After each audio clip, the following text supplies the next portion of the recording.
Du studio Léo Laporte, je suis Hugo Martin en compagnie de notre recherchiste Sandrine Raymond pour un nouvel épisode de Questions de preuve, un balado sur le droit et la justice par et pour les juristes dont les objectifs sont de faire avancer la pratique du droit et de favoriser l'accès à la justice. N'oubliez pas que certains épisodes sont approuvés à titre de formation professionnelle continue par le Barreau du Québec et la Chambre des notaires. Rendez-vous sur le site rivercastmedia.com, la section Questions de preuve pour plus de détails. Bonjour Sandrine, de quoi parlons-nous aujourd'hui? Bonjour Hugo, aujourd'hui nous abordons un sujet crucial pour les juristes et citoyens, les conséquences juridiques des troubles neurocognitifs. Comment le droit encadre-t-il la protection des personnes atteintes de tels troubles?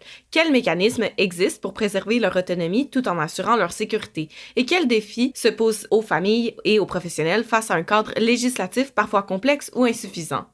Dans cet épisode, nous analyserons les principes juridiques afférents à ces situations ainsi que certains enjeux. Préparez-vous à plonger au cœur des interactions en droit, santé et dignité humaine. Il y a quand même beaucoup de choses, Sandrine, parce que tu viens de nous dire là. On va essayer de décortiquer tout ça. Et pour en parler, nous avons le plaisir de recevoir Hélène Gay, qui est en studio avec nous aujourd'hui. Ça devait pas. Hier, elle nous a dit, puis on était très contents. Elle dit, je pense que ça va être mieux pour l'interaction si elle se présentait en studio.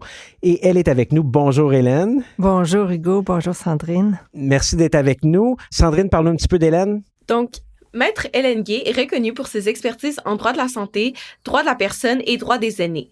Elle défend les droits des personnes qui traversent des situations difficiles et qui ont besoin de soutien juridique. Son parcours en enseignement, ses nombreuses publications et son implication active dans la protection des droits des individus témoignent de sa volonté de contribuer à une société plus juste et bienveillante. Ça remplit, Hélène, certains des objectifs de questions de preuve en plus de s'assurer que de notre rôle comme juriste, d'avoir une société un peu plus juste. Ultimement, oui. Mais d'abord et avant tout, de faire valoir des droits, de faire entendre des personnes qui sont préoccupées par leur situation ou préoccupées par la situation de leurs proches. Non, tu as tout à fait raison. Parle-nous un petit peu de... C'est quoi tes motivations? Comment tu es arrivée là, Hélène? J'avais des grands objectifs de défense des droits, tout simplement, des usagers du domaine de la santé. Puis, je me suis orientée dans l'étude du droit d'abord en ayant cet objectif-là en tête de faire entendre des gens. Tu vois, je suis arrivée dans mes études de droit avec l'adoption de la Constitution canadienne. Okay. Puis après ça, avec le changement du Code civil du Québec, fin des années 80. Puis tout ça s'est arrimé avec la réforme aussi de la loi sur les services de santé et services sociaux en 92. Puis ça s'est arrimé, puis tout ça a pris du sens aussi en matière de défense des droits des personnes puis des usagers du réseau de la santé. Puis tu vois, ces dernières années, il y a beaucoup de réformes aussi à ce niveau-là. Puis je pense que je maintiens le cap parce que j'y crois vraiment. On va en parler en plus de ça, justement, de ces réformes-là, un petit peu de la genèse de tout ça, où on est aujourd'hui puis vers où on s'en va. Le quotidien pour Hélène Gay, ça ressemble à quoi? Tu sais, j'ai commencé ma pratique, puis j'ai ouvert mon bureau solo en 92. Alors, tranquillement, j'ai eu une petite équipe, très souvent des stagiaires en droit, des étudiants du barreau qui font des stages. Et avec ma petite équipe, j'ai continué depuis ce temps-là. Je fais de la défense et des personnes, des droits des personnes. Et puis, je pense que j'ai certaines habitudes, effectivement, de régler plusieurs courriels, plusieurs questions d'agenda entre 7h et 8h le matin, de rentrer au bureau à cette heure-là également environ, à part les journées de cours où là, on est pris dans un autre rythme complètement. Et puis j'étire ça, je fais beaucoup des entrevues, je concentre ça dans une journée plutôt que d'étaler ça dans plusieurs journées. Je trouve que je suis plus efficace de rassembler les mêmes activités. Puis, j'ai des charges d'enseignement par-dessus. Alors ça s'ajoute aussi à la fin de la journée, plus souvent de 6 à 9 le soir. Et puis, à travers ça, je donne aussi certaines conférences. J'aime beaucoup vulgariser le droit, surtout pour les personnes aînées. Je trouve que ça les fortifie dans leur connaissance puis dans leur croyance de leur capacité. Ça maintient une certaine autonomie. Et ça, ces conférences-là qui me plaisent de vulgarisation puis d'empowerment, c'est souvent l'après-midi. Alors, je planifie mes horaires de façon à ce que tout le monde soit satisfait, mon équipe et moi. Nous, on est très satisfaits de t'avoir. Ça fait plaisir. Et d'ailleurs, c'est un peu comme ça qu'on t'a découvert, en fait, Sandrine, par l'entremise d'un post LinkedIn où tu donnais une conférence. On a cliqué sur la conférence, puis on a un peu été... je sais pas, ça a sonné une cloche aussi chez nous, donc ça fait partie un petit peu de notre mission, puis en même temps, mais je pense qu'on est là, il y a tellement de changements, il y a tellement de choses qu'on parle au niveau de la protection des aînés, mais aussi au niveau de l'aide médicale à mourir, qu'on ne fera pas aujourd'hui. On va essayer de t'encourager et que tu aimes ça suffisamment aujourd'hui pour que tu puisses revenir pour un autre épisode. Mais aujourd'hui, donc, la structure de cet épisode va être orientée un petit peu sur les mandats de protection et ensuite de ça, on va parler des règles entourant le consentement aux soins. On en a discuté un petit peu en pré-entrevue, toi, Sandrine et moi. Et peut-être qu'on pourrait commencer par la base. Mandat de protection, c'est quoi? En quoi c'est pertinent? Mm-hmm.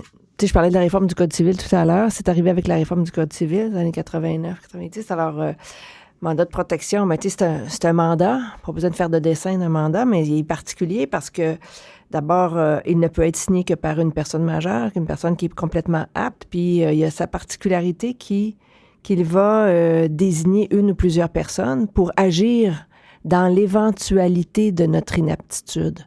Alors, c'est pour ça, au début, on l'avait appelé mandat en cas d'inaptitude, dans l'éventualité de l'inaptitude. Et ça, c'est un événement qui peut ou ne pas survenir pendant la vie. C'est-à-dire que la notion d'inaptitude dont on parle, qui est celle d'inaptitude à prendre soin de sa personne, de prendre des décisions ou d'administrer ses biens, ça, cette inaptitude-là, elle pourra un jour ou non, tu sais. C'est sûr qu'on se dit, bon, on va vieillir, puis on voit des proches autour de nous qui vieillissent, puis qui, justement, se retrouvent à devoir être protégés puis représentés, mais c'est une éventualité. C'est pas une certitude comme la mort. Alors donc, le mandat de protection, c'est un outil qui est disponible, qui est accessible par toute personne, puis qui a certaines formes nécessairement qui sont valides. Je connaissais pas beaucoup ton domaine, puis quand on s'est rencontrés la première fois, je t'ai parlé du mandat d'inaptitude, puis tu as toujours dit, Hugo, mandat de protection. J'ai dit, tu peux me corriger, il n'y a pas de souci. Alors là, j'ai bien appris la leçon, tu n'as pas à me corriger de passer de mandat d'inaptitude à mandat de protection, mais ton explication que tu viens de me donner là, elle fait beaucoup de sens maintenant. Pourquoi? Qu'est-ce que c'était finalement le nom ou l'appellation a un sens d'appeler ça maintenant un mandat de protection? En fait, ce qui est arrivé, c'est qu'on a réformé l'appellation mandat en prévision de l'inaptitude, qui pour moi fait beaucoup de sens parce que c'est en prévision de ou dans l'éventualité de. Ça, je trouve que ça fait beaucoup de sens. Alors, on a choisi en réformant en 2020 une loi qui touchait plusieurs lois du même coup, incluant la loi sur le curateur public. On a choisi de modifier l'expression mandat en prévision d'inaptitude par mandat de protection comme étant une des mesures valides de protection. En fait, maintenant, on a des mesures de protection. C'est ça. Okay. Tu as le mandat de protection, tu as aussi la tutelle. Puis on a réformé aussi les régimes de protection. Alors, le cas de... Puis là, peut-être que je te devance, Hugo, là, dans les choix, dans l'élaboration du sujet. J'ai juste besoin de faire des petits X, on en a déjà parlé plus tard. Fait que non, mais je préfère te laisser aller parce que je pense que c'est important aussi de, encore une fois, dans le choix qui a été fait d'appeler ça un mandat de protection, c'est parce qu'il y a des protections qui sont à l'intérieur de ces nouvelles règles-là et on choisit de protéger certains aspects. Bien, en fait, c'est une des mesures de protection, comme la tutelle est une mesure de protection. Mm-hmm. Parce qu'on peut voir des mesures qui ne sont pas de protection, qui sont des mesures d'assistance, qui sont des mesures de représentation. Mais le mandat de protection, lui, ce qui vise, c'est oui à protéger la personne, mais également, éventuellement, à la protéger, à la représenter. Comme la tutelle, qui vise à protéger puis à représenter la personne aussi. Donc, c'est sûr, c'est une mesure de protection. Maintenant, la question est de savoir pourquoi ça existe, le mandat de protection. Pourquoi, au Québec, on a décidé qu'on allait adopter cette mesure-là comme moyen de protection des personnes qui en ont besoin. Pourquoi? Bien, parce que, oui, effectivement, il arrive un temps où les personnes peuvent se retrouver dans une situation où elles sont inaptes à prendre des décisions pour elles-mêmes ou à administrer leurs biens, et ça leur prend un représentant. Alors, c'est comme ça qu'on a élaboré au Québec 2 formes valides de mandat de protection, à savoir celle faite devant 2 témoins indépendants ou celle faite devant notaire. Alors, les 2 formes sont valides, mais ce sont les 2 seules formes valides. Donc, on parle déjà des conditions de validité. Exact. Maintenant, on peut prévoir quoi là-dedans? Qu'est-ce qu'on peut y mettre? En fait, on peut y mettre tout ce qu'on souhaite comme étant les tâches qu'on souhaite confier au mandataire. On a des préférences puis des volontés. Puis là, ce que je rejoins ici en te disant ça, c'est que je rejoins ce qui est écrit dans le Code civil par ailleurs. Mm-hmm. On ne le citera pas, là, mais c'est ça quand même. Mais attends une minute, là, Sandrine est très forte dans citer les articles, mais je te laisse continuer. On va laisser Sandrine citer. Mais j'ai pas des étudiants au barreau devant moi, là. C'est pour dire que, en fait, ce que le mandat de protection vise, c'est de permettre à une personne qui a toutes ses capacités de choisir à l'avance, ça sera qui sa personne de confiance qui va décider à sa place dans l'éventualité où elle n'est plus en mesure de le faire elle-même. Alors, on peut à ce moment-là envisager de désigner une ou plusieurs personnes. On peut leur confier une ou plusieurs tâches. On peut confier à une seule personne plusieurs tâches, à 2 personnes à agir conjointement pour plusieurs tâches. On peut diviser le tout. On peut confier à une personne morale d'assister ou de faire en collaboration avec une personne physique l'administration des biens. Il y a de multiples possibilités. Puis ce qu'on veut dans le mandat de protection, et c'est ça la beauté du mandat de protection, c'est parce qu'il y a des détracteurs du mandat de protection. Juste pour vous dire, il y en a qui sont vraiment pas d'accord avec ça, c'est à la fin, par exemple, on va en parler. C'est parfait. Alors, c'est pour dire que qu'est-ce qu'on retrouve? On retrouve donc désignation des mandataires, rôle des mandataires, reddition des mandataires, et les décisions, donc, qui seront à prendre, à savoir, par exemple, toutes les décisions qui concernent la personne, puis les décisions qui concernent l'administration de ses biens. Alors, il y a des ramifications à ce niveau-là. Très souvent, on va avoir des clauses comme pas d'acharnement thérapeutique, je veux rester à la maison le plus longtemps possible, je veux éviter l'hébergement le plus longtemps possible. En général, au niveau de l'administration des biens, on va voir, OK, hypothéquer, vendre, aliéner, etc., des immeubles et ou des biens distribués, donnés de façon régulière, comme je le faisais de mon vivant, du moment que j'étais capable, de donner annuellement ou à Noël ou aux fêtes, anniversaires à mes petits-enfants. Alors, il n'y a pas de limite. Il est vrai qu'il existe des formules déjà toutes prêtes chez le notaire qui devrait normalement les adapter pour le besoin de la personne signataire. Puis il existe également un modèle qui est vendu en librairie, puis qui permet peut-être pas tant d'ajustements comme je le propose, mais qui les permet quand même. Tu sais, peut aller jusqu'à « je voudrais donner mes organes à mon décès, je voudrais donc... » Et ça, c'est une clause importante parce que ça se fait avant le décès, le don d'organes, n'est-ce pas? Alors donc, ça se fait après le décès, mais ça doit être exprimé avant le décès. Je pense que c'est un outil qui est à la portée de tous à partir du moment où on souhaite dicter à l'avance nos volontés. Hélène, je t'avais déjà dit que je suis curieux et des fois, on va peut-être bifurquer du script. Et là, tu m'amènes à te poser une question. Lorsqu'on rentre à l'hôpital pour une opération, puis dans notre consentement aux soins qu'on fait là, on dit oui, s'il m'arrive quelque chose, je veux donner mes organes. Est-ce que ça doit être fait devant 2 témoins? Est-ce que ça, ou on est complètement ailleurs et ça ne s'applique pas? Est-ce que ça fait partie d'un mandat qu'on donne à quelqu'un de donner ses organes, puis on dit au médecin, tu peux t'en occuper? C'est autre chose. Okay. Le mandat de protection a vraiment un objectif bien précis et un contexte précis. C'est de confier des tâches à des mandataires qui, eux, vont agir si je suis inapte à le faire. La situation à laquelle on réfère là, comme « oui, je suis consentante que vous préleviez mes organes si, admettons, l'intervention chirurgicale ne réussit pas, oui, vous pouvez prélever mes organes. » Là, j'ai ma tête. Je suis apte à consentir à un soin qui s'appelle « donner mes organes ». Merci. Évidemment, là, on s'en va, on peut ratisser assez large, finalement, c'est ce que je comprends dans un mandat de protection, donc inclure nos affaires bancaires puis payer mon Vidéotron si je ne suis pas capable de le payer plus tard, mais que j'habite encore chez nous parce que je ne veux pas m'en aller. Et là, il y a des niveaux aussi, j'imagine, d'aptitude et d'inaptitude.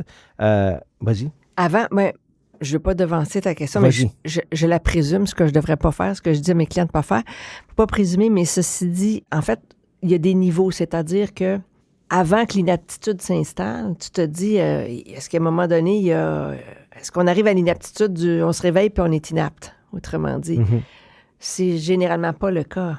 Généralement, ça va se manifester, puis oui, effectivement, il va y avoir... Je suis encore capable de m'habiller puis faire mes repas, mais ça va peut-être pas très bien pour... je serais peut-être pas capable de vendre ma maison, disons. Oui, ça, c'est un exemple assez clair. Mm-hmm. Mais je pourrais encore être... en mesure de savoir où sont mes choses, m'orienter dans la maison, m'orienter à l'extérieur, puis avoir plus aucun souvenir de ce qui s'est passé la veille, perdre la capacité de calculer, de ne plus être en mesure de me rappeler une adresse alors que je m'en rappelais toujours, ou encore ne plus être capable de composer le numéro de téléphone pour appeler la pharmacie pour demander un renouvellement de prescription, des choses comme ça. Donc, ça varie beaucoup. Mm-hmm. Moi, j'ai de la peine à faire des généralisations, puis je suis contente quand je vais à des conférences de médecins et de spécialistes de neurologues qui me disent, oui, effectivement, il y a beaucoup de variations. Puis, comme le disait au départ Sandrine, parler des troubles neurocognitifs majeurs, c'est l'appellation qu'on utilise maintenant aujourd'hui, en tout cas dans le volet médical, TNCM, les troubles neurocognitifs majeurs. Majeurs ne voulant pas dire que c'est d'une gravité. C'est simplement une appellation. Avant ça, on disait toujours que c'était la démence d'Alzheimer. Maintenant, on dit la maladie d'Alzheimer, parce qu'il y a beaucoup de démence, mais on disait démence d'Alzheimer. C'était toujours ça. Aujourd'hui, les professionnels de la santé disent les troubles neurocognitifs. Puis je pense que ça se dit, là, c'est de la cognition qui est affectée. La cognition, c'est la connaissance, c'est le jugement, c'est la capacité de comprendre, c'est la capacité de prendre des décisions. Donc, c'est la cognition, c'est tout ce qui fonctionne entre nos deux oreilles. C'est quand c'est affecté, ben là, tu as des troubles de cognition. Alors, les troubles cognitifs majeurs, neurocognitifs, ben généralement, ça se concrétise progressivement. Je vois mes clients, je vois les enfants de mes clients qui accompagnent mes clients, ou je vois les enfants qui ne sont pas accompagnés de leurs parents, mais qui sont mes clients. Puis, tu sais, la description qui est faite, c'est, ben être encore bonne pour tout faire ses affaires dans la maison, mais je suis là pas loin, je suis toujours là pas loin. Puis une autre étape, ben non, je peux plus lui laisser avoir accès à la cuisinière. Il faut toujours que je l'accompagne pour les rendez-vous. C'est moi qui gère l'agenda. C'est moi qui gère les commandes. Je m'assure pour la médication. Donc, progressivement, il y a des pertes comme ça. Donc, ce sont des pertes de capacité. Comme depuis 30 ans, c'est toujours ça qu'on explique. Il y a des capacités résiduelles. Il y a des capacités encore de faire des choses, de penser, de discuter, de jouer au Scrabble. Après ça se perd. De jouer aux cartes, après ça se perd. Puis, donc, ça apparaît progressivement. Donc, il y a souvent une zone grise, pâle, plus foncée. Puis là, on arrive dans un stade vraiment où on peut dire, bon, ben il y a une inaptitude. Mais c'est pas nous qui la disons, c'est pas nous les avocats qui disons, elle est inapte. Il y a des évaluations cliniques qui sont faites et il y a des conclusions cliniques. Donc, on parle d'inaptitude clinique. OK. Où je m'en allais un peu avec la question, c'est qu'on a établi, grosso modo, les conditions de validité, c'est-à-dire devant notaire ou devant témoin au bureau d'Hélène Gay. Ceci dit, à l'intérieur, on peut prévoir plein de choses. Ce jour-là, lorsqu'on vient faire notre mandat de protection, ben, il faut être apte. Oui. Et est-ce que dans notre mandat de protection, on peut prévoir justement ces niveaux d'inaptitude-là pour dire, ben, le jour où je suis plus capable de faire mes affaires bancaires, ça sera Sandrine qui va s'en occuper. Le jour où je serai plus capable de faire telle autre chose, ça sera telle autre Sandrine pourra s'occuper de ça. Mais je veux dire, est-ce que ces niveaux-là, est-ce que ça, on le prévoit ou c'est un petit peu trop difficile à... On pourrait. OK. On pourrait parce que le mandat est prévu pour être souple. Puis on pourrait suggérer au notaire de l'inclure, de l'ajouter. Il n'y a pas d'objection à ça. Là, il y a eu une certaine contestation devant les tribunaux, mais il y a des notaires qui ont prévu que le mandataire qui était désigné, on pouvait désigner dans un mandat un remplaçant, mais on pouvait aussi permettre au mandataire de désigner lui-même le remplaçant.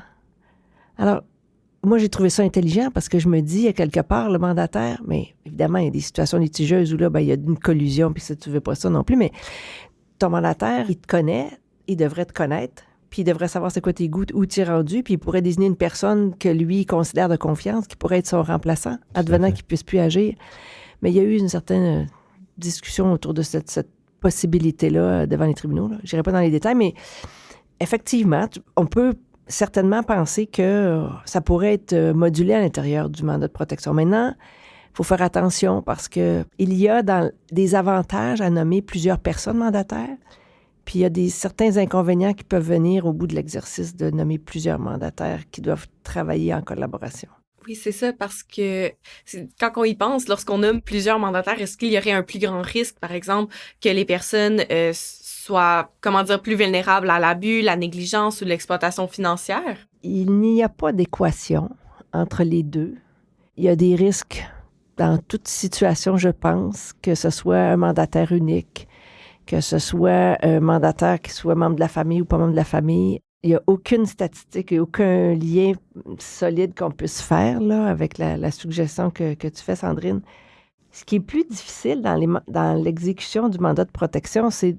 Bien, il y a plusieurs enjeux avec la démarche d'homologation du mandat de protection parce que il y a d'abord, dans son homologation, on va se retrouver parfois à avoir des personnes qui ne seront pas en accord avec le fait que la mandante est arrivée au stade d'inaptitude. Alors, ils vont contester le fait que, non, elle est encore apte. Alors, d'où l'importance de l'évaluation clinique des personnes.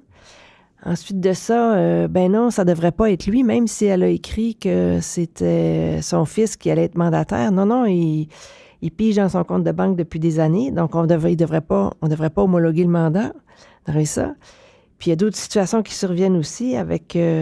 donc, le fait de nommer plusieurs mandataires, l'avantage que ça peut avoir, pour répondre à ta préoccupation, c'est qu'ils peuvent se surveiller entre eux. Par contre, ils pourraient ne pas être en accord entre eux. Et créer de l'immobilisme à ce moment-là. Et créer de l'immobilisme ou des situations qui deviennent néfastes pour la personne elle-même. D'où le fait que quand tu prépares ton mandat de protection, tu prends le temps d'y réfléchir. Qui travaillerait bien avec qui? En qui j'aurais confiance primo? Secondo, quelles sont les personnes qui vont bien collaborer ensemble? Tertio, et moi je l'ai vu dans plusieurs mandats, elles doivent travailler ensemble, mes 2 filles co-mandataires. Elles doivent travailler en harmonie. Sinon, j'ai même vu ça dans un mandat, sinon... je les déshérite. Quand même.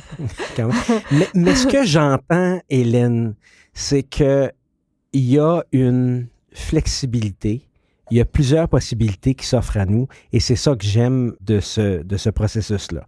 Donc, ils viennent te voir, ils vont voir un notaire, on s'assure de leur aptitude à ce moment-là, on remplit les documents, on les signe et je sais qu'il y a un registre, là, donc on les dépose au registre. Et ensuite de ça, si jamais on veut le faire, le mettre en œuvre, tu nous parlais de l'homologation, encore faut-il qu'il faut avoir un mandat de protection avant de le faire homologuer. Donc, on a toute cette partie-là. Sandrine, je pose ta question que tu te posais dans le synopsis, mais quand on dit encore faut-il qu'il y ait un mandat de protection, mais qu'arrive-t-il s'il n'y a pas de mandat de protection? Ça fait partie un peu d'une autre section qu'on a. Donc, quelqu'un qui devient inapte, pas de mandat de protection. Il arrive quoi, Hélène? Ah, là, c'est la beauté du droit. Il n'y a pas de vide juridique. Il y a toujours une solution, puis il faut la trouver. Juste revenir un petit peu en arrière sur les exigences là, du mandat, c'est bien important de savoir qu'il faut que ce soit signé devant 2 témoins. Il y a un formalisme à la signature avec l'exclusion de certaines personnes qui peuvent agir comme témoins, très important. Sur la question de l'homologation, donc la mise en œuvre, il faut savoir aussi qu'on aura passé à travers l'étape d'être certain d'avoir des conclusions d'inaptitude pour pouvoir... C'est 2 conditions essentielles pour l'homologation, l'existence du mandat puis les conclusions d'inaptitude par le biais de rapports d'évaluation bien précis. Et s'il n'y en a pas de mandat de protection, mais comme le mandat de protection vise des décisions relatives à la personne, des décisions relatives à ses biens, la loi est ainsi faite que, quant aux décisions relatives à la personne, le Code prévoit l'ordre des personnes qui peuvent consentir à la place de la personne.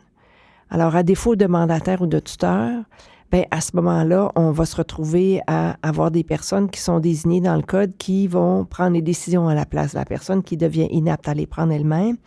Puis pour l'administration des biens, il faut savoir que la procuration subsiste jusqu'à l'ouverture de la tutelle ou de l'homologation du mandat. Mais encore, il y a des possibilités d'agir pour la personne, je veux dire, sans avoir mandat de protection dans l'administration de ses biens pour la conservation, etc. Le Code le prévoit. Et puis, à défaut de mandat de protection, notre loi est ainsi faite qu'on, face à une personne qui est inapte à prendre des décisions pour elle puis à administrer ses biens, on va recourir à une mesure de représentation si la représentation est nécessaire. Parce que la protection, c'est une chose, c'est toujours ça que je dis aussi à mes clients, puis aux juges, puis à mes auditeurs. Si tu tes juges, j'aimerais ça que tu m'en parles un peu plus. Non, aux juges, ils sont toujours bien intéressés. Bon, ça fait longtemps qu'on vous a vu, on va avoir des bonnes discussions. Mais tout ça pour dire que il y a quand même le législateur a mis en place l'autre mesure de protection importante qui est celle de la tutelle, qui procède de la même façon, à savoir qu'il faut des conclusions d'inaptitude de la personne qui sont cliniques, médicales et psychosociales, qui concluent une inaptitude. Et là, à ce moment-là, on va faire une démarche d'ouverture de tutelle. Ce qu'il faut retenir, c'est qu'on peut protéger des personnes longtemps, même sans mandat de protection, même sans tutelle. L'important, c'est d'assouvir leurs besoins, puis de répondre à leurs besoins. puis de faire les démarches nécessaires. On va plafonner à un moment donné parce qu'on va être sollicité à leur montrer une représentation, à démontrer qu'on est le représentant. Alors, c'est pour ça que le mandat de protection existe. C'est pour ça que la tutelle existe, parce qu'on a besoin d'une représentation.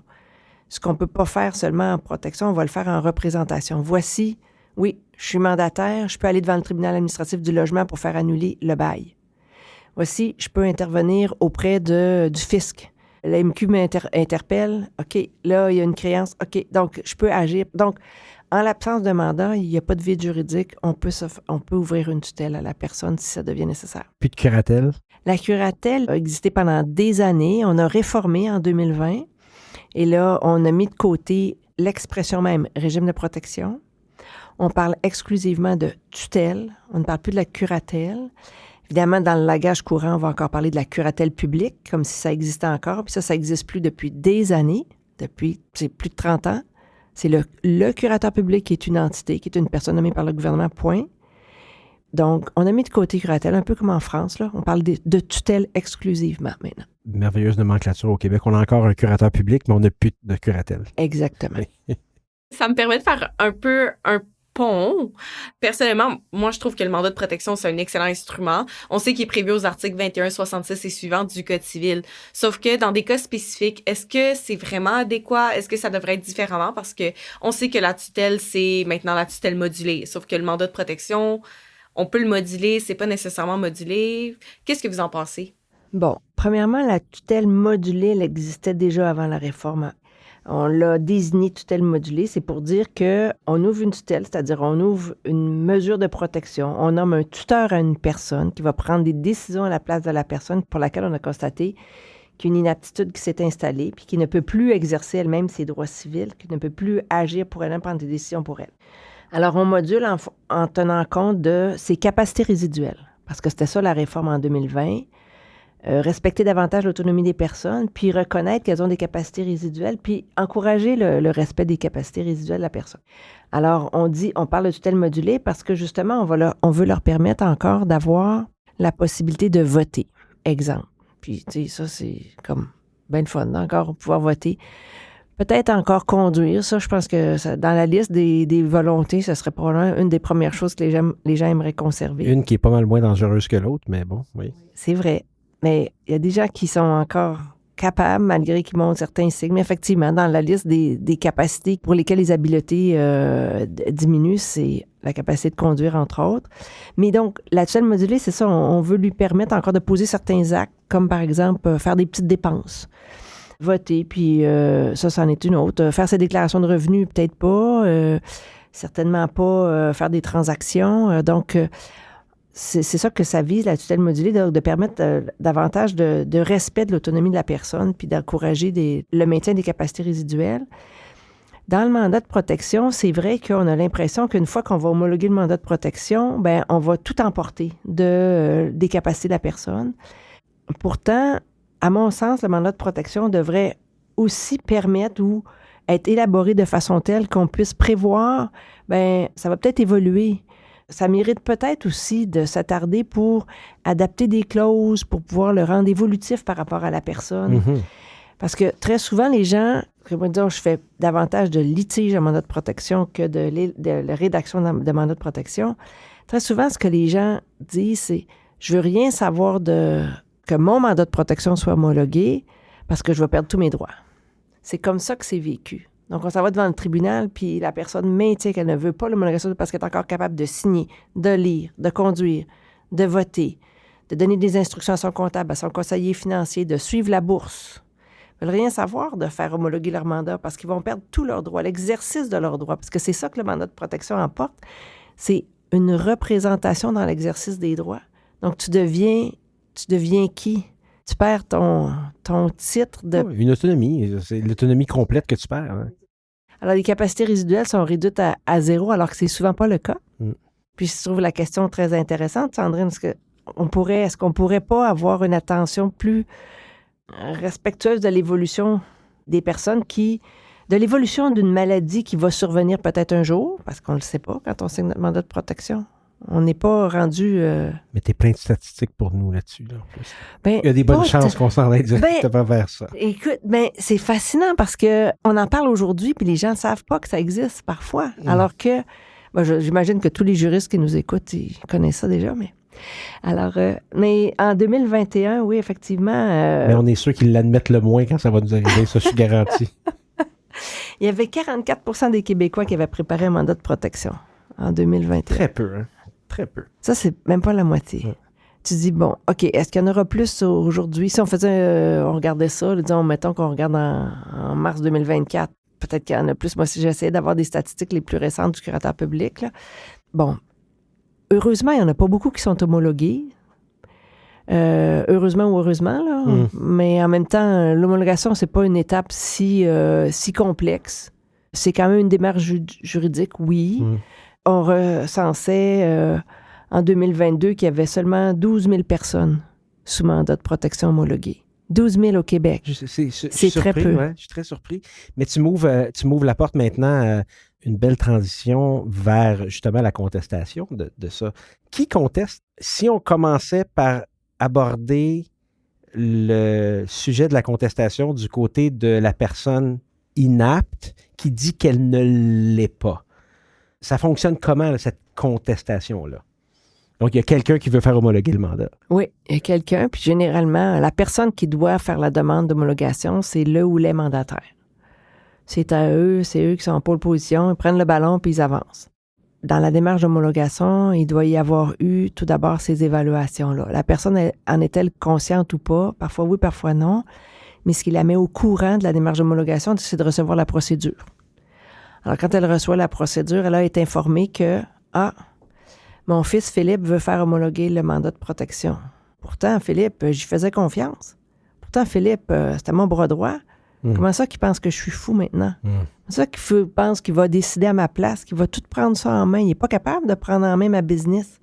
C'est moi qui l'ai mis sur pied, ma business. Maintenant, je vaux des millions. Comment ça qu'il pense qu'il va être capable de faire ça, lui? C'est souvent le résultat du processus, probablement, des troubles neurocognitifs qui s'installent, avec une difficulté de coopérer par la personne avec ces troubles-là, une difficulté d'accepter aussi peut-être des pertes de capacité progressives.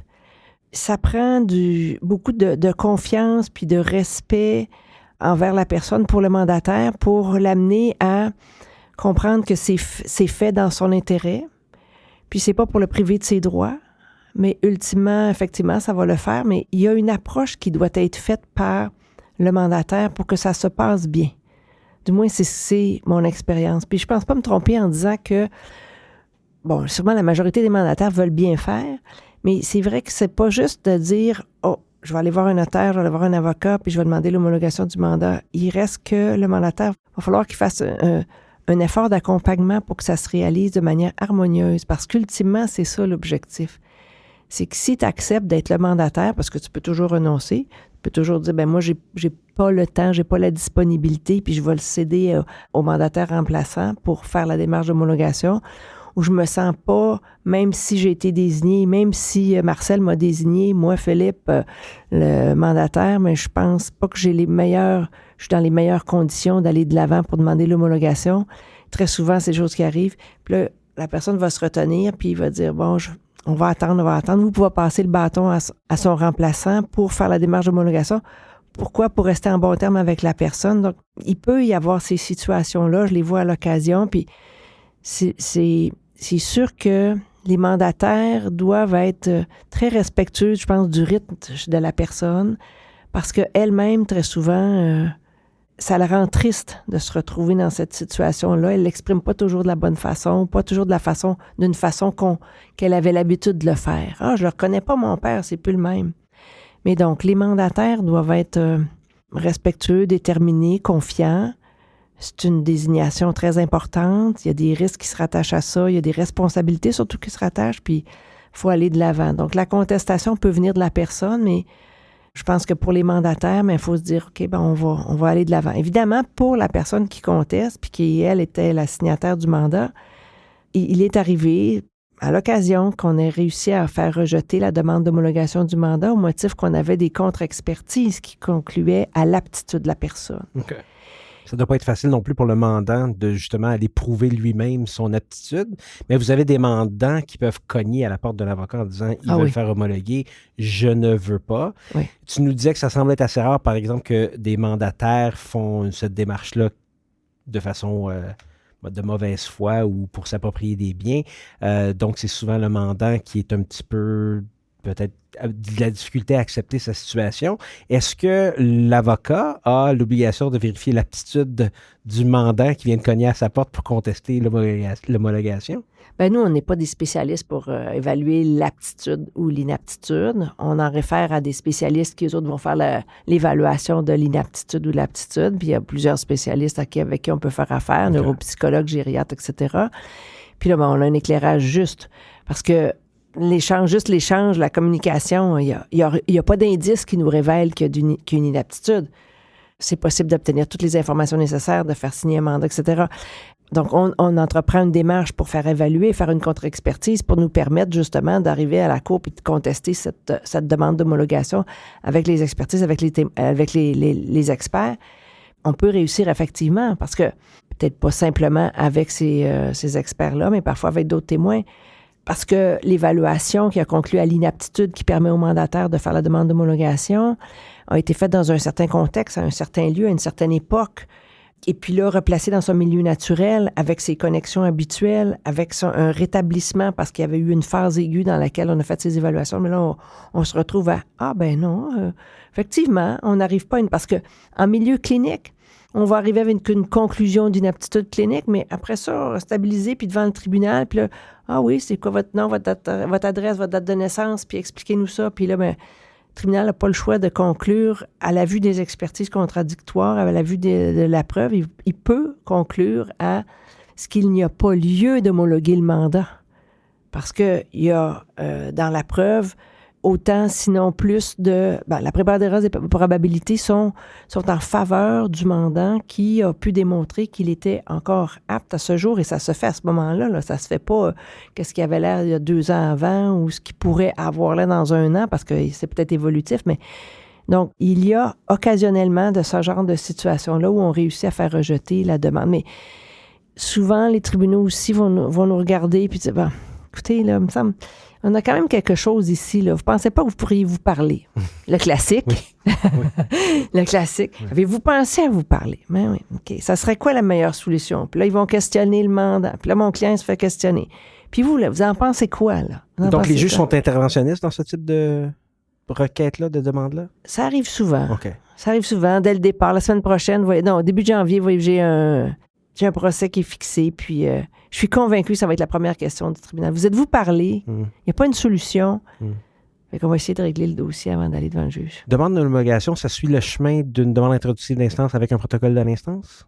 Oui. OK. Donc, on sait que les expertises prennent beaucoup de place, là, j'imagine, parce que c'est pas à vous de déterminer justement donc, les expertises communes, ça arrive souvent ou c'est... Ça peut. OK. C'est pas empêché. OK. Ça n'arrive pas nécessairement souvent. Parce que quand la demande est présentée, elle est soutenue par 2 rapports d'évaluation. OK. Alors, ces rapports d'évaluation-là, qui sont déjà là présents au dossier, bon. Puis là aussi, c'est un motif de contestation que ce soit par le mandant lui-même ou par d'autres personnes, parce qu'on va y venir, des autres personnes qui peuvent contester le mandat ou la demande d'homologation. Mais ces évaluations-là, il faut qu'elles soient encore complètes, contemporaines, bien faites, qu'elles aient couvert tout le sujet, n'est pas éviter certaines parties. Donc, tu sais, elles peuvent être attaquées à ce niveau-là. Mais ces évaluations-là pèsent dans la balance, comme pèsent dans la balance aussi toute la preuve. Et le Code le prévoit spécifiquement. Pas seulement les expertises. Autrement dit, les évaluations médicales sont un des éléments que le tribunal aura à évaluer pour prendre la décision, soit d'homologuer le mandat, soit d'ouvrir une tutelle. Okay. Donc, et les conditions de forme, c'est très important ou? Oui. OK. C'est quand même important. OK. Puis dans ces éléments-là qu'il doit considérer, il y a entre autres, les volontés et préférences de la personne. Okay. L'expression des volontés de la personne elle-même. Donc, le tribunal doit entendre la personne. Okay. C'est, en matière de capacité et d'intégrité, le tribunal doit entendre la personne. Donc, il va nécessairement entendre la personne qui est visée par l'homologation du mandat ou par l'ouverture de la tutelle. Mais quand je parlais des conditions de forme, est-ce que c'est, disons qu'il y a eu un mandat de protection qui a été fait, mais devant un seul témoin? Est-ce que... C'est pas bon. OK, c'est terminé. Donc, okay. C'est terminé. Ça n'a pas été signifié à la personne elle-même. OK. C'est terminé. OK. Donc, les conditions de forme sont la première chose que le tribunal va regarder, sont remplies, puis ensuite de ça, on s'en va sur le fond et la preuve et les expertises. Essentiel.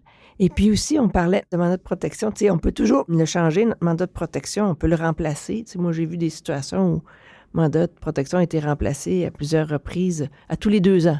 Il y a des changements qui sont apportés. Donc, le mandat de protection est remplacé. Donc, il faut aller chercher aussi le dernier mandat de protection. Donc, faire une recherche dans le registre. OK.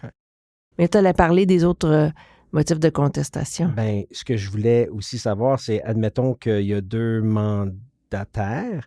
On avait Philippe tout à l'heure, mais Sonia, elle est en désaccord. Sonia, soit qu'elle est non mentionnée dans le mandat de protection, soit qu'elle est remplaçante. Moi, je pensais à Sonia, la remplaçante, mais oui, c'est vrai, je n'ai pas pensé. Donc, toute personne qui a un intérêt. Oui, toute personne qui a un intérêt. Et il y en a plusieurs qui se découvrent un intérêt. On pourrait dire ça comme ça, juste pour mais je comprends pour ce que faire tu dis. sourire. Ça peut être un partenaire d'affaires, ça peut être un membre de la famille, ça peut être... OK, ouais.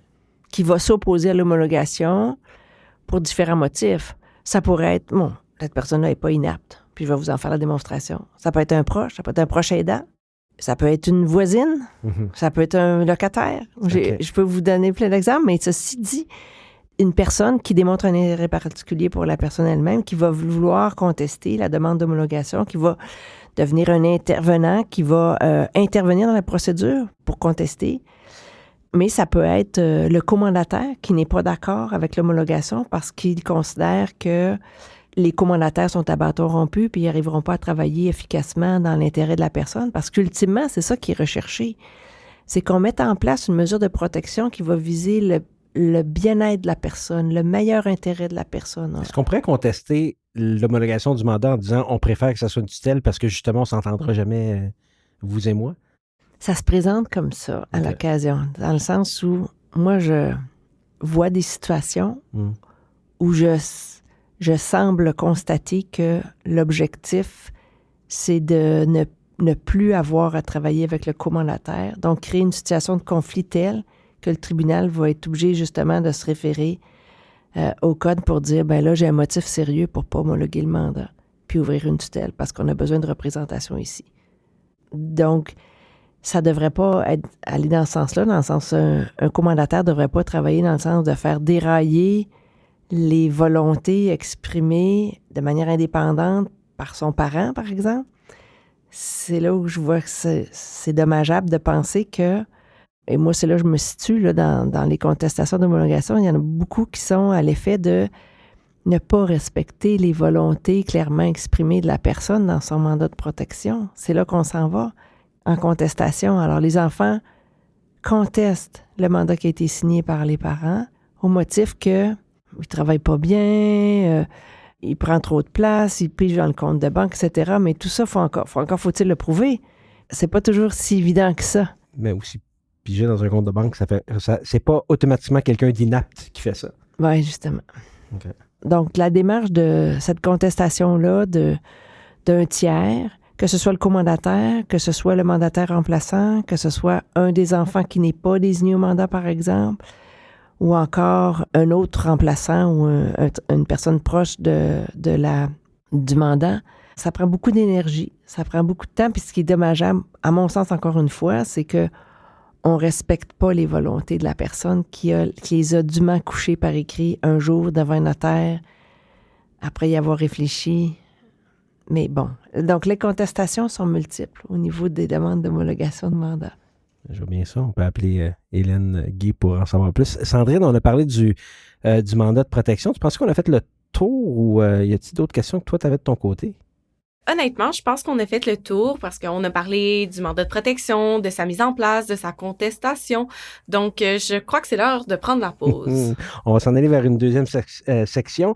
Je vous rappelle que nous sommes en compagnie de Maître Hélène Guy, avocate reconnue pour ses expertises en droit de la santé, droit de la personne et droit des aînés. Après la pause, Sandrine, on parle de quoi? Au retour, nous parlerons de consentement aux soins. Super, donc on prend une courte pause, on se reparle dans 1 minute.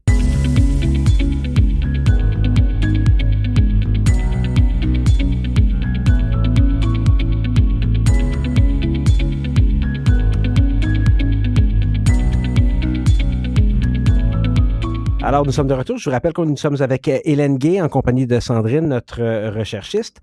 C'est maintenant le temps là, d'aborder quelque chose de commun dans la vie. C'est le consentement aux soins. On en a glissé juste un petit mot tout à l'heure parce que j'avais une question en disant quand tu arrives à l'hôpital, puis on consent aux soins, puis en même temps, bien, est-ce qu'on veut donner nos organes? Mais le principe, là, c'est que toute personne apte, majeure, peut consentir. Consentir, ça veut aussi dire refuser un soin si elle est en mesure de le faire. Et nous, ben, le sujet ou l'aura par-dessus notre épisode, Hélène, c'est les troubles cognitifs. Donc, qu'en est-il de cette personne-là? Que des troubles cognitifs, il n'y a pas eu de mandat d'homologuer, même si elle en aurait fait un ou pas, mais là, elle se retrouve avec un besoin d'aller à l'hôpital et d'avoir des soins. Mais attention, Hugo, avant toute chose, il faut définir c'est quoi le soin. Bon, ben là, Hélène, t'as comme 4 questions. Mais je pense que Sandrine a raison. C'est quoi un soin? Oui.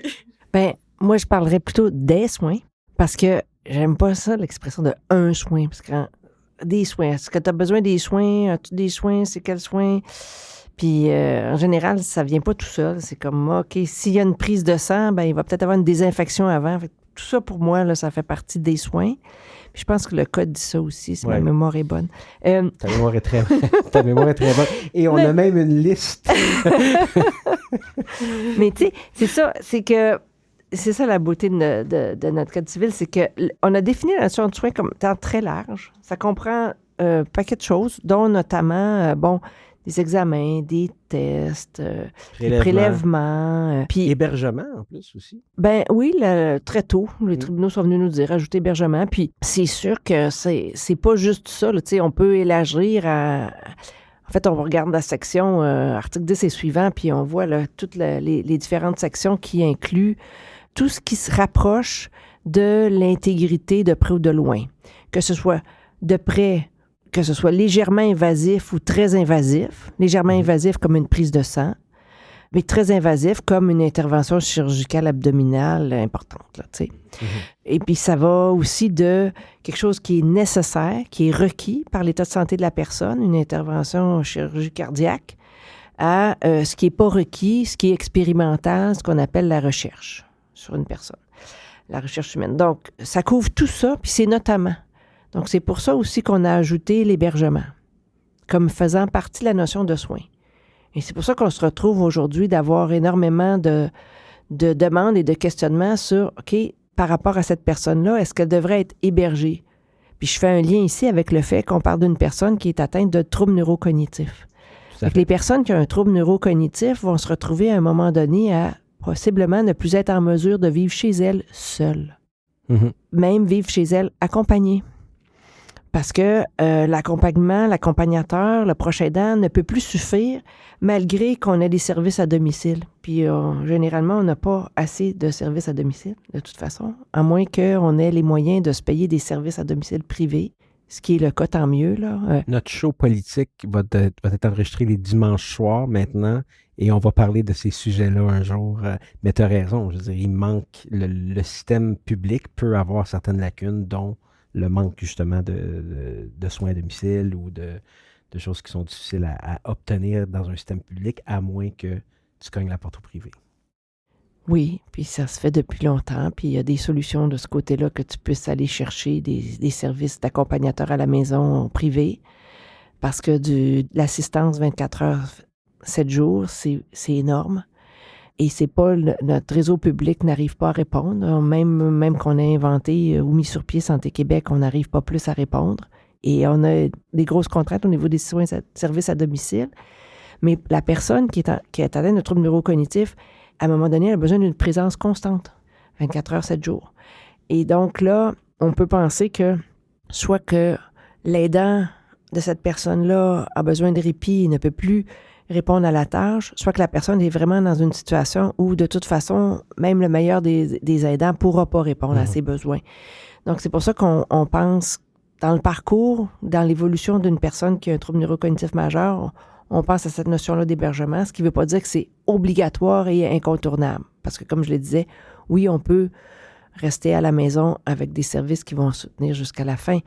Mais bon, donc, l'hébergement entre, mais tous les soins auxquels on peut penser pour nous-mêmes, majeurs et en santé, vaccinés, à un moment donné, ils vont devenir nécessaires aussi pour la personne qui a un trouble neurocognitif majeur.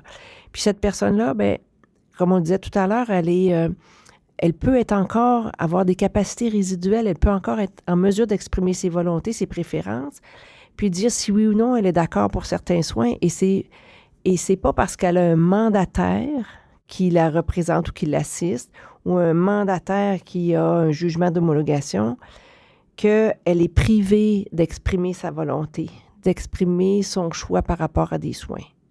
On va encore la solliciter, parce que c'est ainsi qu'est fait notre droit. On va encore la solliciter. Bon, on va faire la prise de sang. Là, on va passer à l'étape de penser que vous allez avoir de l'aide à domicile. Ah ben là, on va passer à l'étape qu'il va falloir aller en hébergement. La personne elle-même qui a cette atteinte-là, elle va être capable ou non d'exprimer ses volontés, mais on va vérifier auprès d'elle si elle est d'accord ou pas. Plus l'inaptitude est prononcée et avancée, moins elle va être en mesure d'exprimer ses volontés. Et plus à ce moment-là, vraisemblablement, le mandataire va avoir un rôle prédominant à jouer. Mais Hélène, il y a quand même 2 aspects au consentement. C'est y consentir ou y refuser, alors que peut-être que tu en as besoin. Oui. Ou consentir à quelque chose que tu n'as pas besoin ou de refuser quelque chose que tu as besoin. Donc, il y a tout cet aspect-là.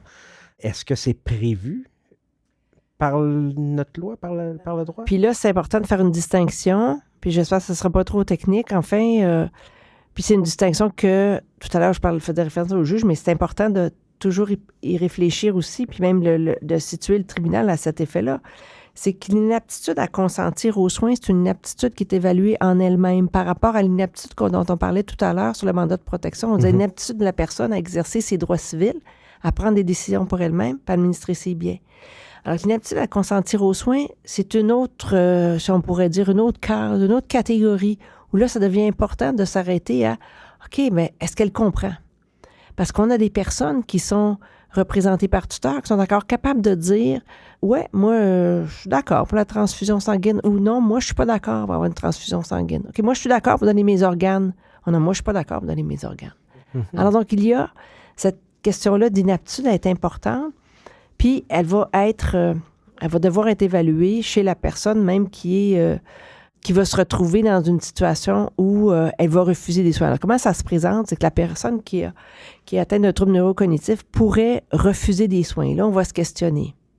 Est-ce qu'elle comprend le soin que je veux lui proposer? Et là, notre loi est ainsi faite qu'il y a, on pourrait dire, 4 grandes catégories de soins. On va dire les soins requis par l'état de santé, les soins non requis par l'état de santé, l'aliénation, puis la recherche. Quand tu soulèves la question du refus, est-ce qu'elle peut refuser des soins? Oui, elle peut refuser des soins, malgré le fait qu'elle soit sous mandat de protection, malgré le fait qu'elle soit sous tutelle, malgré qu'elle soit inapte à consentir à des soins, elle peut continuer de maintenir son refus d'être hébergée, son refus de recevoir, de changer de chambre alors qu'elle est dans CHSLD. Elle peut encore contester son refus de se faire opérer pour le cœur. Puis là, quand je te dis ça, je te donne des exemples du quotidien de ma pratique. Puis là, on va aller devant le tribunal pour dire, oui, mais cette personne-là, elle a un trouble neurocognitif majeur. Elle ne comprend pas qu'on voudrait lui prodiguer des soins requis par son état de santé. D'hébergement, chirurgie cardiaque, transfusion sanguine, etc. Tous des soins que, au quotidien, toi puis moi, on peut refuser parce qu'on est apte. Puis on ne va pas contester notre aptitude. Mais à partir du moment où la personne qu'on est évaluée comme quoi elle est inapte à consentir parce qu'elle ne comprend pas la portée de ce soin-là, elle ne comprend pas que ça serait bénéfique pour elle, elle ne comprend pas les risques de ne pas se soumettre à une chirurgie cardiaque, de ne pas être hébergée, elle ne comprend pas qu'il y a des avantages à être hébergé, des avantages à être opéré, des avantages à une transfusion. Puis à ce moment-là, il faut se tourner vers le tribunal et pas vers le mandataire, pas vers le tuteur. C'est pas eux autres qui vont donner le consentement. Il faut se tourner vers le tribunal qui, lui, va évaluer la situation puis déterminer est-ce que, à la vue de tout ce que j'entends et ce que je vois, c'est dans l'intérêt de la personne de la soumettre à la chirurgie ou de la soumettre à l'hébergement et de permettre que les soignants exécutent leur démarche de soins, leur plan de soins. C'est comme ça qu'ils appellent ça, leur plan de soins. Hélène, pratico-pratique, il y a de la disponibilité de juge pour entendre ça rapidement? Oui. OK. Les ressources judiciaires sont très sollicitées en matière de demande judiciaire de soins. Malheureusement, il y en a beaucoup trop de demandes comparativement au nombre de juges. Il y a des solutions qui sont élaborées, qui sont travaillées présentement avec le barreau, avec la magistrature. Ce qui est important, c'est que les personnes soient représentées. Et ça aussi, la magistrature est très sensible à ça. Puis, ça se déroule généralement assez bien. Puis, ce qu'il faut savoir aussi, c'est que les tribunaux exigent que la personne soit aussi représentée par avocat en matière d'autorisation judiciaire de soins. Mais au demeurant, ce qui a été beaucoup contesté aussi au début des années 90, c'est le fait qu'on permette à une personne inapte de pouvoir refuser des soins et de faire valoir ses droits jusque devant un tribunal alors qu'on la considère inapte à consentir aux soins. Oui, c'est un peu un non-sens, là, mais je peux comprendre qu'il faut aller au fond complètement de la situation et il faut qu'un juge soit capable de se prononcer peut-être aussi avec un peu de visu, là, un peu de regarder l'état même et comment... J'ai dit beaucoup de mots pour dire je pense que je comprends cet aspect-là du droit. Qu'en est-il de la personne, on parle un peu des soins requis, oui. Il y a aussi les soins requis par urgence. Donc, quelqu'un qui est inapte, mais qui a une urgence médicale. Aujourd'hui, si j'arrive à l'hôpital inconscient, des bonnes chances que je vais être opéré quand même parce que j'ai une situation urgente, j'ai eu un accident de voiture, touche du bois. Est-ce qu'une personne inapte qui a des besoins de soins urgents est dans la même situation que moi, qui a besoin de soins urgents? Ah oui, mais encore une fois, on parle de personnes inaptes dans le sens où elle ne peut pas prendre des décisions pour elle-même ou bien elle ne peut pas consentir aux soins. Tu sais, c'est la même personne. C'est la même personne. Dans ce cas-là. Elle est dans une situation de soins d'urgence pour la vie. Mm-hmm. Comme sa vie est en danger. Si on ne fait rien, elle risque de mourir. Donc oui, elle a les mêmes droits, le même droit d'accès. Puis, en matière d'urgence, la loi impose qu'il faille aller chercher un consentement. C'est jamais les soignants qui consentent. Ça doit jamais être les soignants qui consentent. C'est pour ça qu'on se trouve devant le tribunal. Parce que les soignants ne peuvent pas consentir. Parce que si on leur laisse le choix, ils vont nous traiter contre notre gré. Donc, ça ne fonctionne pas. On se comprend. Donc, c'est pour ça qu'on se tourne vers le tribunal. Mais en matière d'urgence comme celle-là, on a déjà vu, moi, j'ai déjà eu des demandes formulées le matin, présentées l'après-midi pour des transfusions. Mais la personne qui arrive inconsciente à l'urgence, on ne peut pas déterminer si elle est inapte ou pas, premièrement. Elle est inconsciente. Deuxièmement, procéder à obtenir les consentements des proches. Si on ne peut pas, la loi permet de procéder pour sauver la vie. C'est l'article 13 du Code civil du Québec qui nous dit ça. On parle de soins d'urgence. En situation d'urgence, on parle de soins... il y a un bémol à 13, là, à savoir que l'intervention serait insoutenable pour la personne, puis ça vise précisément les témoins Jéhovah. En tout cas, c'est comme ça qu'on l'a adopté dans notre loi. Mais en matière de soins, on parlait d'autorisation judiciaire de soins, mais ce sont exclusivement les soins requis par l'état de santé qui vont pouvoir être autorisés par un tribunal et non pas les autres soins dont on a parlé, qui sont les soins qui sont non requis, esthétiques, exemple, tout ce qui est esthétique.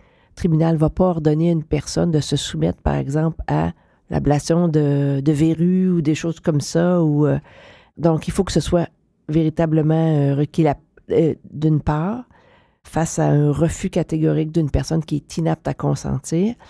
Puis, l'aliénation aussi. Alors, on n'a pas la possibilité, si la personne refuse de donner ses organes, refuse de donner du sang, la loi prévoit que le tribunal ne peut pas ordonner à la personne de se soumettre, par exemple, à une aliénation, au prélèvement d'un rein ou au prélèvement de sang, en raison de son refus et parce que c'est pas un soin requis par l'état de santé. Alors là, le tribunal ne pourra pas autoriser ce soin-là. Exact. Puis, on peut constater cela un petit peu dans le libellé de l'article 16, in fine, lorsque ça dit que l'autorisation du tribunal est nécessaire si le majeur inapte à consentir refuse catégoriquement de recevoir les soins, à moins qu'il ne s'agisse de soins d'hygiène ou un cas d'urgence. En fait, tu pourrais référer à 23. Tu pourrais référer à 23 qui va dire que... ce sur quoi le tribunal... les critères que le tribunal prend en compte sont à l'article 23. Et qui sont, juste vite? Je lis le libellé à l'instant. Le tribunal appelé à statuer sur une demande d'autorisation relative à des soins ou à l'aliénation d'une partie du corps prend l'avis d'experts, du titulaire de l'autorité parentale, du mandataire ou du tuteur et du conseil de tutelle. Il peut aussi prendre l'avis de toute personne qui manifeste un intérêt particulier pour la personne concernée par la demande. Aussi, le tribunal, à l'alinéa 2, sera tenu, sauf impossibilité, de recueillir l'avis de cette personne et, à moins qu'il ne s'agisse de soins requis par son état de santé, de respecter son refus. C'est la deuxième alinéa. C'est ça, finalement, le fameux « à moins que ». Oui, OK. Ouais, ça me va. Oui. C'est suffisant? Nos règles sont suffisantes? Si nos règles sont suffisantes pour protéger la personne, pour respecter la personne, oui. Pourquoi? Parce que il y a un débat qui va se faire devant le tribunal en matière de soins requis. Puis quand on dit soins requis, bien là, il faut que le tribunal soit vraiment convaincu que ce sont des soins requis, d'une part. D'autre part, l'éclairage doit être complet. Moi, j'ai eu des juges qui ont demandé, moi, je veux voir des extraits du dossier en supplément. Là, mais elle aimerait ça les voir. Moi, je veux les voir aussi, puis apportez-moi ça. Dans 2 jours, on se revoit. J'ai eu ça. Puis la révélation de ces extraits-là a confirmé que c'était pas exactement ce qui était écrit dans le rapport qui avait été soumis au soutien de la demande. C'était beaucoup plus nuancé. Moi, j'ai vraiment confiance à ce que le tribunal mesure très adéquatement. Puis, comme on le mentionnait, l'article 23 du Code civil fait en sorte qu'il donne une ligne de conduite au tribunal. Vous devez vérifier, vous assurer d'avoir toute cette preuve-là en main. Pour des interventions particulières, les tribunaux n'hésiteront pas de limiter la durée. 2 mois. Oui, je vous autorise à intervenir, à faire une chirurgie cardiaque chez votre patient pendant les 2 prochains mois. Après quoi, c'est caduc. Il n'y a pas un chirurgien cardiaque qui a voulu opérer contre son gré mon client. Parce que ça, c'est quelque chose de pas mal audacieux. À quelque part, on peut penser s'il arrivait une complication, puis le cœur arrête de battre sur la table d'opération. Mais le juge n'est pas arrivé avec cette conclusion-là tout seul. Non, il y a quelqu'un qui lui a suggéré. Le juge a été éclairé. Non, le juge a été dans sa prudence, dans sa sagesse, a conclu qu'il était opportun d'autoriser, parce que ce n'est pas une ordonnance, c'est une autorisation de soins pour une durée de 2 mois. Tu viens de me faire... ça fait bing dans ma tête, c'est vrai. C'est pas une ordonnance. C'est pas une ordonnance. C'est pas une ordonnance. Ce qui est demandé, c'est une autorisation de prodiguer des soins.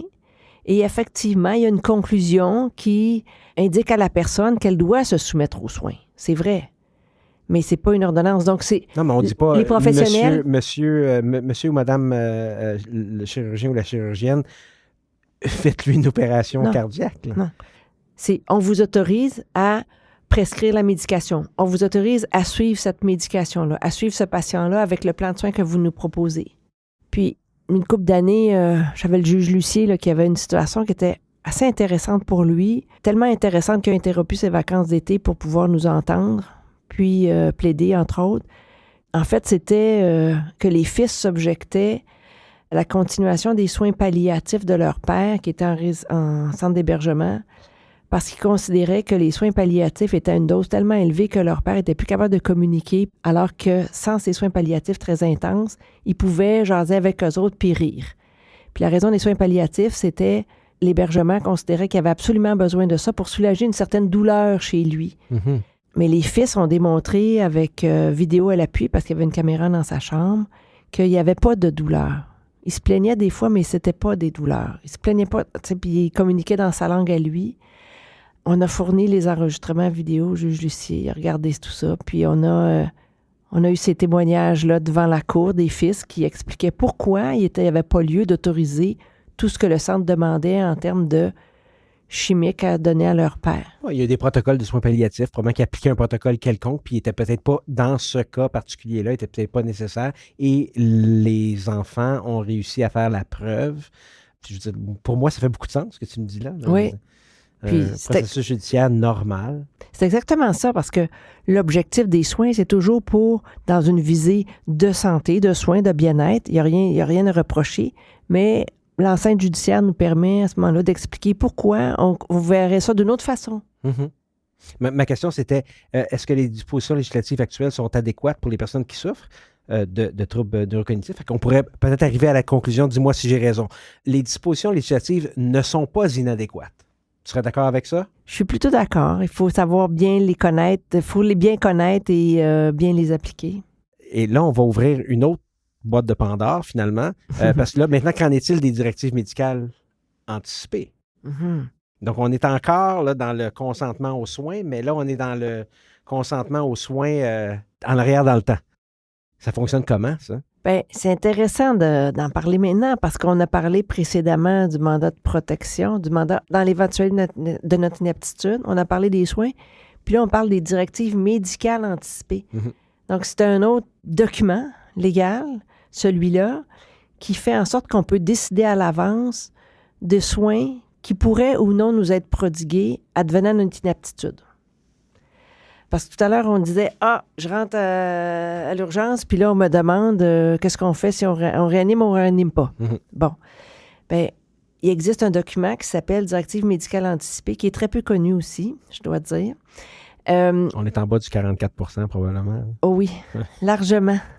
Des gens très instruits récemment me disaient qu'ils ne connaissaient pas ça encore, alors que c'est adopté il y a tellement d'années déjà. Mais ceci dit, 10 ans. Quand même pas si tant que ça. Donc, on peut prévoir à l'avance de signer ce document-là, qui a aussi certaines formalités, c'est-à-dire qu'il peut être signé seulement devant notaire ou selon le formulaire prescrit par le ministre. Donc, il y a des conditions très précises pour être valide, des conditions de validité. C'est, encore une fois, dans un objectif de décider à l'avance ce qui adviendra de ma personne, advenant que je me retrouve incapable de dire « Oh oui, d'accord pour les soins, pas d'accord pour les soins. » Donc, j'ai perdu mon aptitude à consentir aux soins. Je prévois qu'est-ce qui va se passer. Je ne prévois pas qui va décider ma place. Je dicte à l'avance des volontés. Donc, c'est pour ça que ça s'appelle des directives médicales. Mm-hmm. C'est assez audacieux dans le sens de dire que je dicte la conduite médicale. En cas de réanimation cardio-respiratoire, ventilation assistée par un respirateur ou par tout autre support technique, traitement de dialyse, alimentation forcée ou artificielle, hydratation forcée ou artificielle. Oui, fait qu'on voit que là, on a les 5 clauses de soins qui s'attardent à 3 situations cliniques. Mais ces 5 clauses de soins, c'est vraiment les organes vitaux. Tu sais, le cœur, réanimation cardio-respiratoire, la ventilation, les poumons, traitement de dialyse, les reins. Donc ça, quand ça ne fonctionne plus, un de ceux-là, la mort arrive à court terme. Puis ce qui est important de retenir, c'est que on va faire référence à cette directive-là dans 3 situations cliniques seulement. Et puis c'est en fin de vie. C'est pas au moment que j'arrive, j'ai un accident, je rentre à l'hôpital, on ouvre les directives. Oui, tu me l'as dit lors de notre pré-entrevue. On s'en est déjà parlé? OK.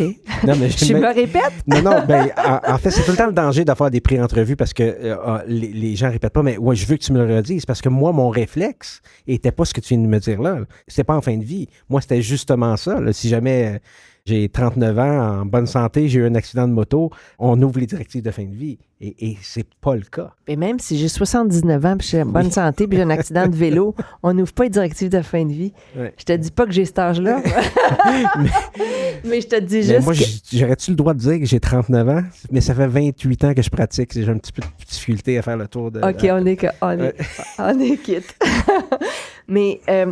non, c'est ça, les gens se questionnent souvent en disant, ben oui, mais là, je peux-tu les avoir sur moi? Comme ça, quand je vais arriver à l'urgence, quelqu'un va pouvoir les sortir. Non, c'est pas le cas. Les directives médicales de fin de vie, ça vise 3 situations cliniques. D'abord, celle de situation de fin de vie. Puis qui établit la situation de fin de vie, ben c'est médicalement établi. Là, OK, on est en fin de vie, bon, ils sont capables de voir avec les paramètres qu'effectivement, la personne est en fin de vie. Soit une atteinte sévère et irréversible des fonctions cognitives. Donc, on peut penser une atteinte qui est celle d'un coma, par exemple. Une personne qui est dans un coma, ben oui, effectivement, on pourra ouvrir les directives médicales anticipées de la personne si elle en a signé avant. Et, bien entendu, sont signées quand la personne est apte. Ou une autre situation d'atteinte sévère et irréversible des fonctions cognitives. Et là, on peut entrer dans cette catégorie-là, les troubles neurocognitifs majeurs. Mais est-ce qu'on va ouvrir les directives médicales anticipées chez une personne chez qui on a diagnostiqué un trouble neurocognitif majeur en sortant du bureau? Non. Okay. Du bureau du médecin? Non. La réponse est non. Okay. Il faut aussi... Et ces directives-là ont été introduites par la loi sur les soins de fin de vie. C'est dans un objectif d'améliorer la condition de vie des personnes qui doivent bénéficier de soins de fin de vie. Ça ne vise pas à pallier ou à trouver une solution aux personnes qui ne souhaitent plus plus avoir de soins ou qui refusent des soins de réanimation. Non, c'est vraiment visé pour ces situations de clinique-là exclusivement. Et elles sont ouvertes seulement par des professionnels de la santé autorisés. Il faut questionner un registre pour pouvoir y avoir accès. Il faut qu'il y ait eu une évaluation clinique avant pour dire « Ah, est-ce que ce patient-là a des directives médicales anticipées? » Donc déjà, on a pu constater qu'on rencontre une des 3 situations médicales cliniques.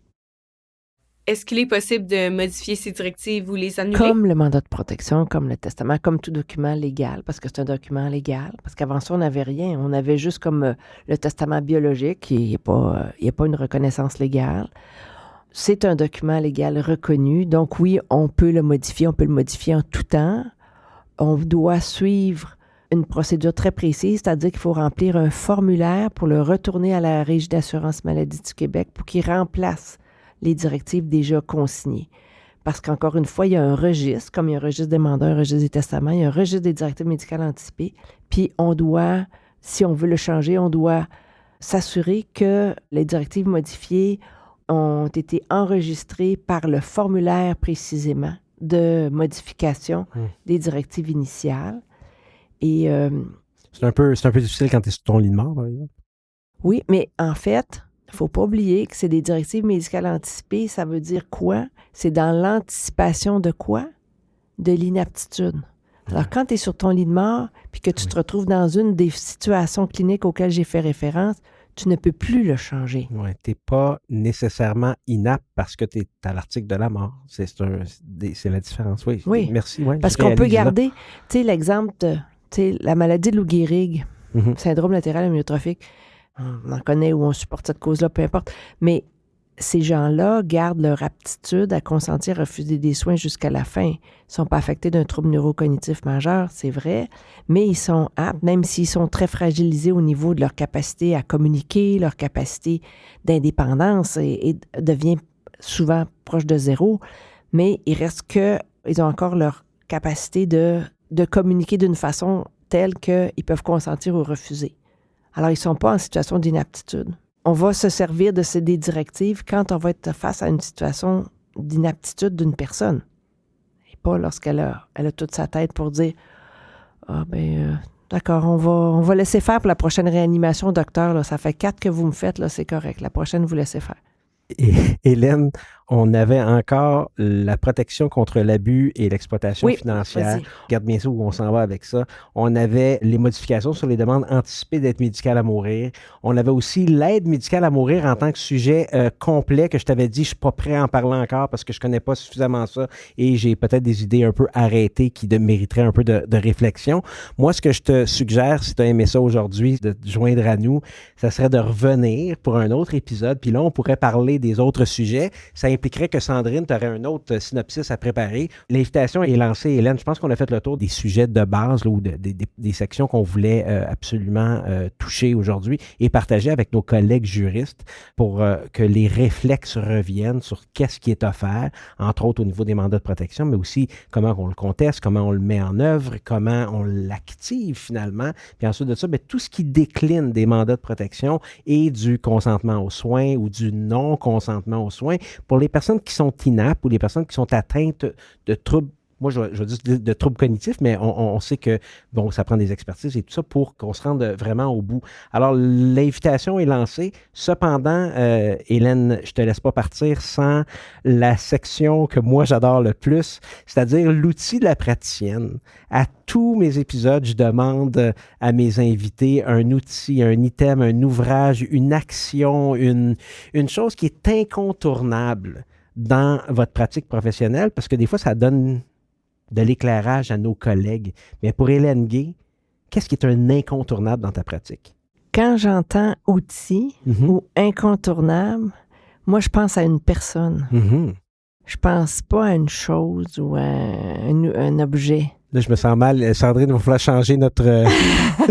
C'est la première fois que je suis encore très curieux. Ça, c'est la partie qu'on prépare jamais dans nos scripts. Donc, on en parle à notre invité dans la pré-entrevue, mais on vous laisse nous donner la surprise. Allez, alors vas-y. Parce que c'est sûr que je peux penser à plusieurs éléments dans ma vie, mais celui qui est incontournable dans ma pratique, c'est mon adjointe. Mm-hmm.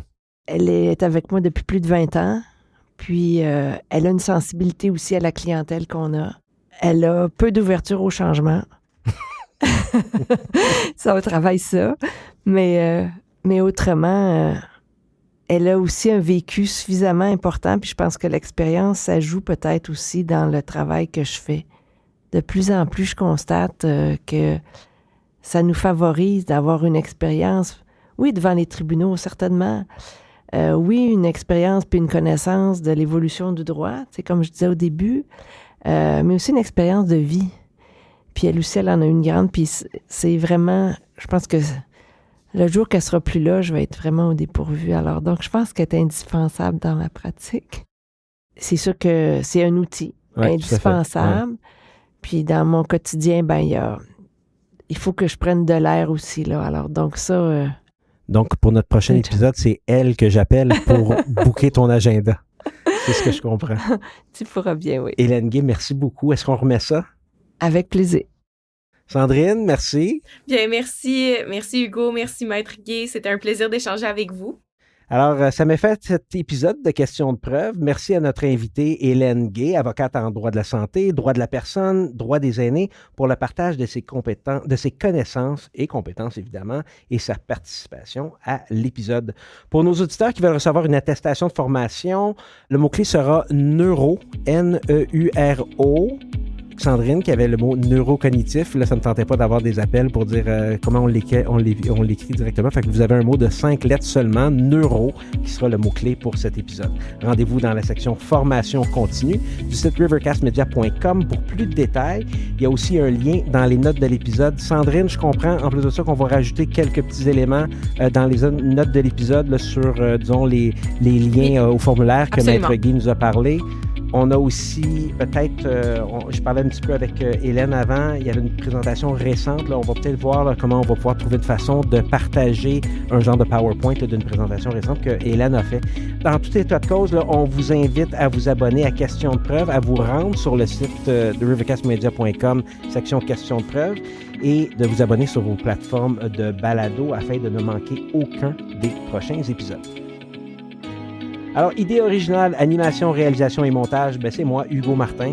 À la co-animation et à la recherche, Sandrine Raymond. À la prise de son, à l'édition audio et l'aide à la réalisation, Sophie Houle-Drapeau. Aux réseaux sociaux, Darren Majewski-Félix. À l'équipement audio, Sergio Travaglione de Musique Redone. La productrice est Constance Saint-Pierre qui s'occupe aussi de la gestion, du marketing et de la direction générale. Ce balado est une production Rivercast Media SA et rappelez-vous, tout est question de preuve.